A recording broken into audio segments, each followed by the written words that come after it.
এই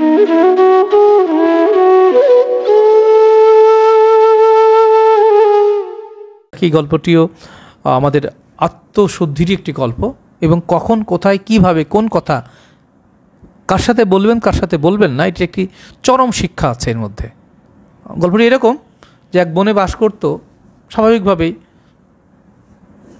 গাধা, বাঘ, সিংহ।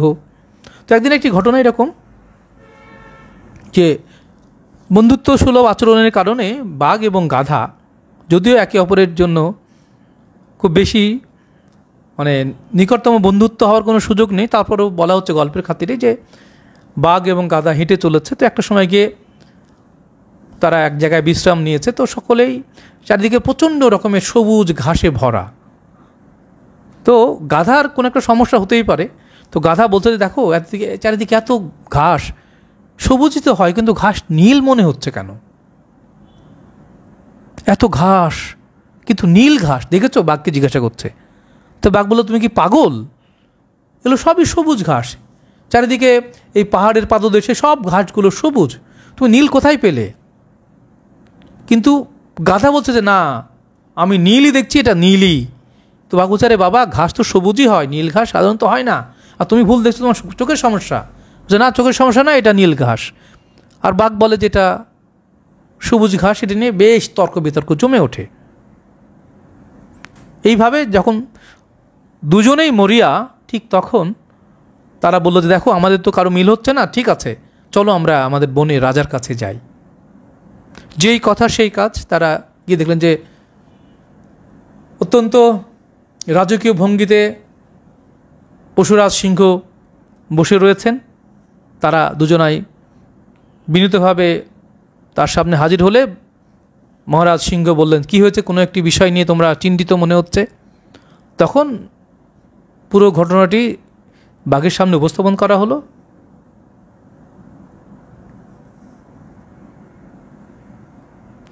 এবং সিংহের কাছে যাওয়ার আগেই গাধা দূর থেকে বলতে বলতে আসছে যে মহারাজ, সিংহ মহারাজ, দেখুন দেখুন চারিপাশে যত ঘাস সবগুলো নীল না? আর যে বাঘ বলে সবুজ। তিনি চিৎকার করতে করতে সে যখন সিংহের কাছে গেল, কিছু ঘাস তুলে নিয়ে গেল গাধাটা মুখে করে, দেখুন যে এই ঘাস ওখানে ছিল, দেখুন নীল কি না। তো ঘাস দেখে সিংহ কিছু বললেন না। এবার বাঘ আসায় বাঘ বলল যে দেখুন, এটি তো বলার অপেক্ষা রাখেন, আমি কিছু ঘাস নিয়ে এসেছি, এই ঘাস তো সবসময় সবুজই হয়, কখনো তো আমরা নীল ঘাস দেখিনি। এই গাধা আসলেই গাধা, সে কী করে এই ঘাসকে নীল ঘাস বলে? যে দুজনাই সেখানে আবারও উত্তেজিত হয়ে তর্কতর্কিতে একটা গভীর বিশৃঙ্খল পরিবেশ সৃষ্টি করে।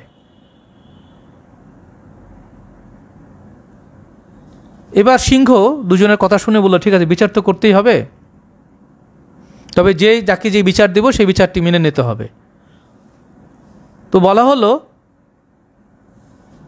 যে সিংহ উত্তর দিল, নিশ্চয়ই, ঘাসের রং তো নীল। এবার বাঘ আরও উত্তেজিত হয়ে বলেছে, আপনিও গাধার মতো নাকি? গাধা বলছে নীল, আমি বলছি সবুজ, আপনিও নীল, আপনি তো গাধা, আপনিও একটা গাধা। বলে সিংহের উপরে সে ভীষণ ক্ষুব্ধ হয়ে ওঠে। এবার সিংহ যখন বাঘকে শাস্তি দিল, তখন গাধা খুবই খুশি এবং বলল যে ওকে আপনি খুব ভালোভাবে শাস্তি দেন, যে নীল ঘাসকে সবুজ ঘাস বলছে।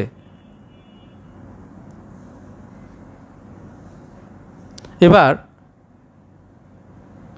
সিংহ ফলাফল ঘোষণা করে বলল যে বাঘকে 5 বছর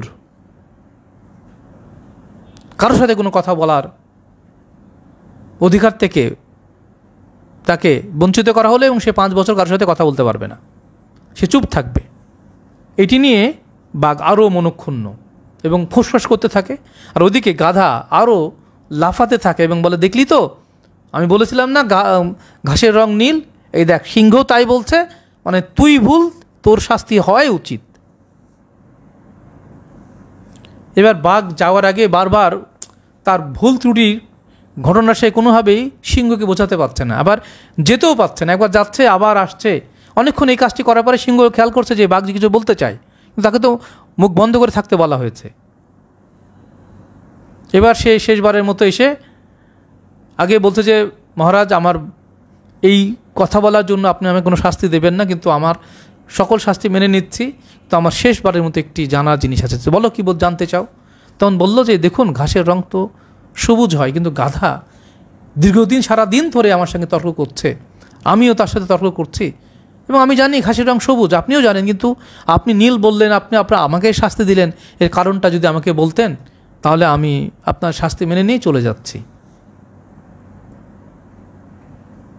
তখন সিংহ বলল যে দেখো, তোমাকে আমি কিন্তু ঘাসের রং নীল বা সবুজ এইটি নিতে সারাদিন তুমি তর্ক করেছো, আমার সামনে এসে উত্তেজিত হয়েছ, একে অপরের মধ্যে আবার দাঙ্গা লাগিয়ে দিয়েছো, কিন্তু এই জন্য এই এত বেয়াদবি এত কিছুর জন্য কিন্তু আসলে আমি তোমাকে শাস্তি দেইনি। তাহলে বাঘ আরও আশ্চর্য হয়ে যায়, তাহলে কিছু জন্য শাস্তি দিলেন। তখন সিংহ খুব রূঢ়ভাবে বললে যে দেখো বাঘ, আমি কিন্তু বনের রাজা, তুমি বাঘ, তোমারও একটা অবস্থান আছে। বলছে হ্যাঁ, তা তো আছেই, তো আমি তোমাকে বাঘের যে সম্মান সেটাকে শাস্তি দিয়েছি, যে আমার সম্মানকে শাস্তি দিলেন মানে, তাহলে আপনি আমাকে তো আরও আগেই আপনাকে বেকসুর খালাস করে দেওয়ার কথা, আপনি আবার বাঘকেও সম্মান দিয়ে, আমাকে আমার প্রজাতিকে সম্মান দিয়ে আপনি বলছেন যে এই শাস্তি দিয়েছেন। তখন সিংহ আরও গভীর করে বললেন যে দেখো, ঘাস নীল কি সবুজ এইটা আমরা সকলেই জানি কি না। বলছে হ্যাঁ জানি, এবং তুমি বাঘ, একটা মূল্যবান প্রাণী এবং সম্মানিত প্রাণী বনের। বলছে হ্যাঁ, এটাও ঠিক। তখন তিনি বললেন, সিংহ বলছেন তাহলে তুমি ভাবো তো যে তুমি জানো যে ঘাস সবুজ হয়, কিন্তু গাধা সে বলতেই পারে সে গাধা, সে ঘাস নীল হয় বলে সারাদিন চিৎকার করলে কি ঘাস সবুজ নীল হবে? নীল হবে না, সবুজই থাকবে। কিন্তু সে তোমাকে বললো, তুমি তার সঙ্গে তর্কে লেগে গেলে এবং সারাটা দিন মাটি করলে, আমারও সময় নষ্ট করলে। হতেই পারে ঘাস নীল বা সবুজ, আমি আসলে সেই জন্য তোমাকে শাস্তি দেইনি। তুমি একটি বাঘ হওয়ার পরেও তুমি কিভাবে একটা গাধার সাথে সারাদিন এটা নিয়ে তর্ক করলে, আমি তোমার এই নির্বুদ্ধিতার জন্য, এই বোকামির জন্য আমি তোমাকে শাস্তি দিয়েছি। একজন বুদ্ধিমান সাহসী একটা জন্তু হওয়ার পরেও তুমি কেন তর্ক করে সারাটা দিন নষ্ট করলে এবং আমারও সময় নষ্ট করলে?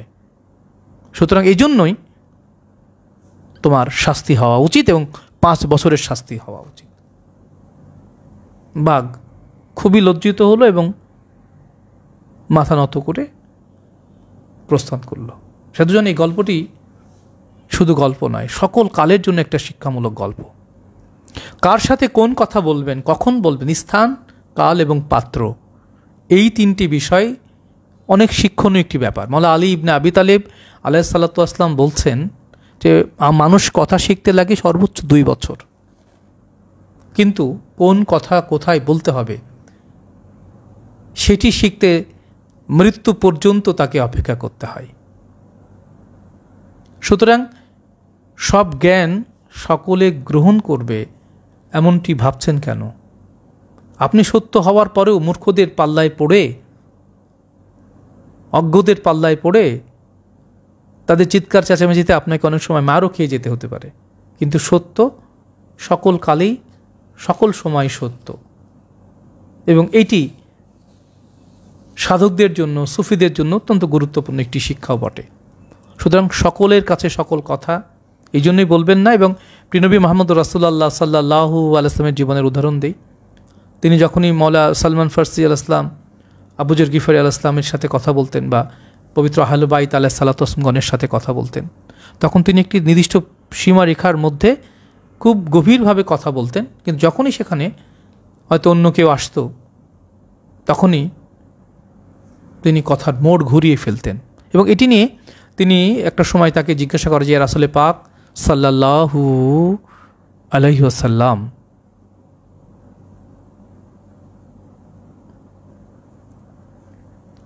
এটি কেন ঘটান আপনি? আপনি যখন কথা বলেন আমরা অনেকেই আপনার নিকটবর্তী, আমরা খুব গুরুত্ব সহকারে সেগুলো শুনে থাকি। কিন্তু যখনই কোনো ব্যক্তি আসেন যারা ক্ষমতাশালী বা অন্য কেউ, তারপরেও আপনি এই নিকটবর্তী আপনার আহলে বাইত সহ আমরা যারা আছি তাদের সাথে যেই গভীর তত্ত্ব নিয়ে কথা বলেন, সেগুলো হয়তো দেখা গেল আবু বকর ইবনে আফফান, উমর বিন খাত্তাব আসছেন, আপনি তাদের কথা পরিবর্তন করলেন। তখন রাসূলুল্লাহ পাক সাল্লাল্লাহু আলাইহি ওয়াসাল্লাম বলেছেন, এটি অত্যন্ত গুরুত্বপূর্ণ একটি তার বাণীও বটে, হাদিসে রাসূলুল্লাহ সাল্লাল্লাহু আলাইহি ওয়াসাল্লামও বটে। তিনি বললেন, দেখো শূকরের গলায় মণিমুক্তোর মালা বাঁধবে না। এবং মওলানা উসমান হারুনি আলাইহিস সালাম বলছেন যে শিশুর মুখের মধ্যে কখনোই পোলাও কোরমা জাতীয় গুরুপাক খাবার দেবে না। সুতরাং কথা কোথায় কিভাবে বলবেন, কার সাথে কতটুকু বলবেন, যার সাথে বলবেন তার যেন আধ্যাত্মিক মানসিক অবস্থাটা যেন আপনি বুঝতে পারেন, সেটি জেনে শুনে বলবেন। এটিও সুফিদের একটি শিক্ষা।